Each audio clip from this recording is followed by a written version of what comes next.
بسم اللہ الرحمن الرحیم والصلاة والسلام علی سید الانبیاء والمرسلین وعلی آلہ واصحابہ اجمعین اما بعد۔ ناظرین و سامعین، السلام علیکم ورحمۃ اللہ وبرکاتہ۔ اسلامک وظائف آفیشیل ایک اور نئی ویڈیو کے ساتھ آپ کی خدمت میں حاضر ہے۔ ویڈیو کا باقاعدہ آغاز کرنے سے پہلے میں تمام دوستوں سے گزارش کروں گا کہ ثواب کی نیت سے میرے ساتھ مل کر نماز والا درود شریف پڑھ لیجئے۔ بسم اللہ الرحمن الرحیم، اللہم صلی علی محمد وعلی آل محمد کما صلیت علی ابراہیم وعلی آل ابراہیم انکا حمید مجید، اللہم بارک علی محمد وعلی آل محمد کما بارکت علی ابراہیم وعلی آل ابراہیم انکا حمید مجید۔ الحمدللہ، اللہ رب العزت کا انتہائی فضل، کرم اور احسان ہوا کہ اس نے ہمیں زندگی کا ایک اور دن عطا فرمایا، اور آج کا یہ دن عطا فرما کر ہمیں یہ موقع فراہم کیا کہ آج کے اس دن میں ہم زیادہ سے زیادہ اللہ رب العزت کی رضا اور خوشنودی والے اعمال کر کے اللہ کو راضی کر سکے،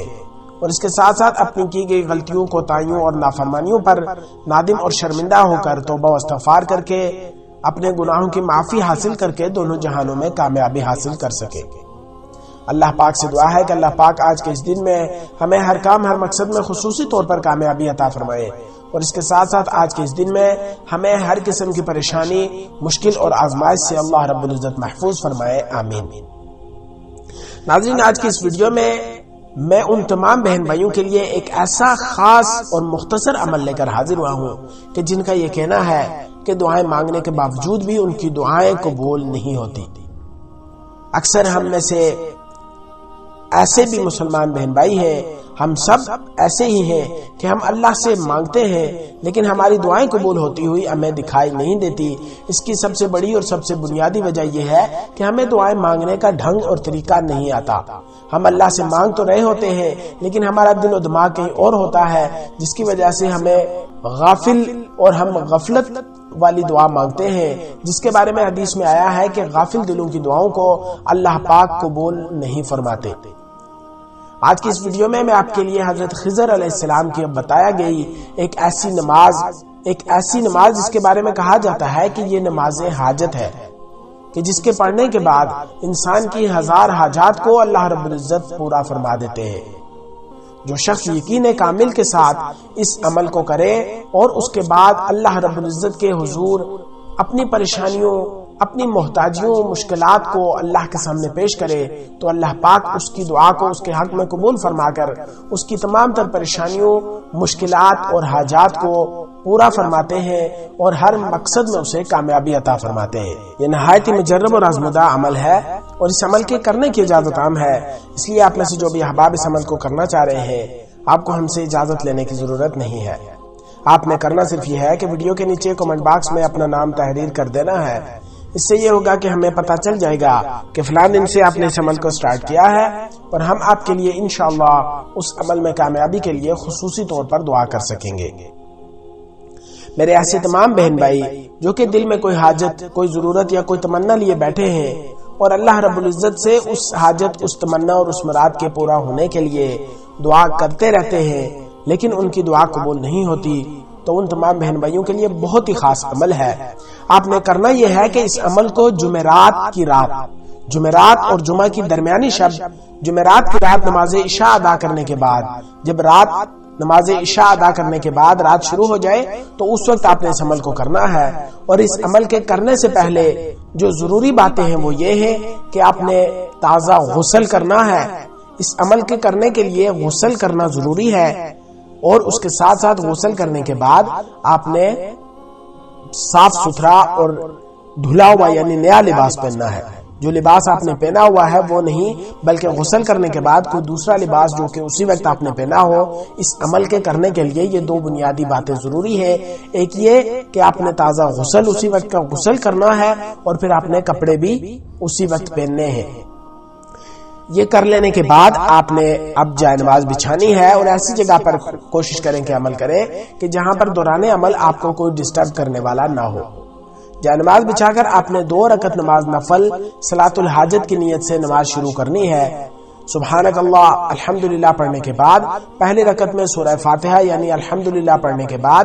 10 مرتبہ سورۃ الکافرون قل یا ایھا الکافرون 10 مرتبہ پڑھنی ہے۔ اس طرح پھر آگے رکوع سجدہ کر کے ایک رکعت مکمل کر کے دوسری رکعت میں آپ نے کھڑے ہو کر سورہ فاتحہ پڑھنی ہے، اور سورہ فاتحہ کے بعد 11 مرتبہ سورۃ الاخلاص قل ھو اللہ احد آپ نے 11 مرتبہ پڑھ لینی ہے۔ یہ 11 مرتبہ پڑھنے کے بعد آپ نے رکوع سجدہ کر کے التحیات درود شریف پڑھ کے اپنی 2 رکعت نماز مکمل کر لینی ہے۔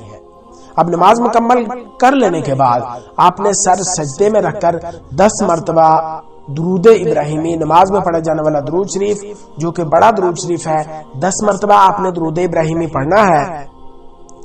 اس کے بعد آپ نے 10 مرتبہ سبحان اللہ والحمد للہ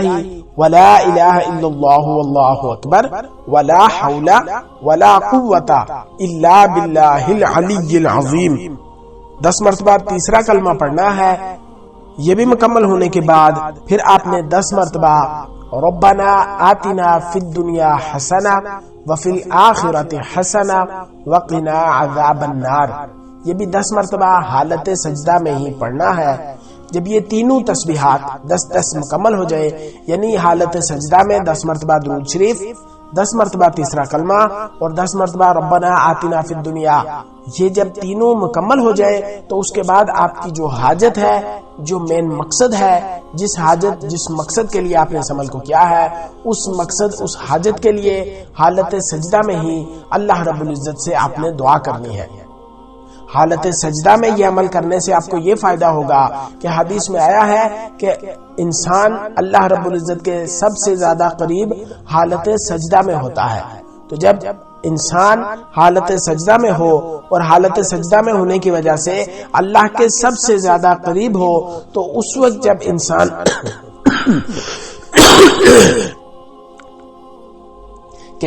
جب حالت سجدہ میں ہو اور حالت سجدہ میں ہونے کی وجہ سے اللہ رب العزت کے سب سے زیادہ قریب ہو اور وہاں اللہ رب العزت کے سب سے زیادہ قریب ہو کر اللہ سے کوئی چیز مانگ رہا ہو تو اللہ پاک اس کی دعا کو ضرور قبول فرمائیں گے، بشرطے کہ وہ یقین سے اور پوری دھیان توجہ اور اللہ رب العزت کی ذات عالی پر یقین کر کے دعا مانگ رہا ہو۔ یہ عمل کر کے آپ نے اس طرح سے دعا کر لینی ہے، اور دعا کر کے آپ نے اٹھ کر کوشش کریں کہ جب تک آپ کے پاس وقت ہو سونے تک آپ استغفار کرتے رہیں۔ میں ایک مرتبہ پھر سے آپ کو بتاتا چلوں کہ جمعرات اور جمعہ کی درمیانی شب جسے شب جمعہ بھی کہا جاتا ہے، نماز عشاء ادا کرنے کے بعد سب سے پہلے آپ نے غسل کرنا ہے اور جو ہے نیا لباس، کوئی سا بھی دھلا ہوا لباس جو ہے وہ پہن لینا ہے۔ یہ 2 کام کرنے کے بعد آپ نے کسی ایسی جگہ کا انتخاب کرنا ہے کہ جہاں پر آپ آسانی کے ساتھ عمل کر سکیں اور دوران عمل آپ کو کوئی ڈسٹربنس نہ ہو۔ اس کے بعد آپ نے سب سے پہلے 2 رکعت نماز نفل صلاۃ الحاجت کی نیت سے پڑھنے ہیں۔ نفل نماز کی پہلی رکعت میں سورہ فاتحہ کے بعد 10 مرتبہ سورۃ الکافرون اور دوسری رکعت میں سورہ فاتحہ کے بعد 11 مرتبہ سورۃ الاخلاص پڑھ کر 2 رکعت نماز نفل آپ نے مکمل پڑھ لینی ہے۔ اب نفل نماز مکمل پڑھ لینے کے بعد سلام پھیرنے کے بعد آپ نے سجدہ کرنا ہے، اور حالت سجدہ میں سب سے پہلے 10 مرتبہ درود ابراہیمی نماز میں پڑھے جانے والا درود شریف پڑھنا ہے۔ اس کے بعد 10 مرتبہ تیسرا کلمہ اور پھر 10 مرتبہ ربنا آتنا فی الدنیا حسنہ وفی الآخرۃ حسنہ وقنا عذاب النار۔ جب یہ تینوں وظائف، تینوں اذکار 10 کی تعداد ان کی مکمل ہو جائے تو اس کے بعد آپ نے اپنے خاص جو مقصد، جس بھی مقصد کے لیے آپ دعا کر رہے ہیں، اس مقصد کے لیے حالت سجدہ میں ہی اللہ رب العزت کے سامنے رو رو کر گڑ گڑا کر عاجزی و انکساری کے ساتھ دعا کرنی ہے۔ اور جب آپ دعا بھی مکمل کر لیں تو دعا سے اٹھنے کے بعد آپ نے استغفار کم از کم 100 مرتبہ پڑھنا ہے۔ انشاءاللہ اس عمل کی برکت سے،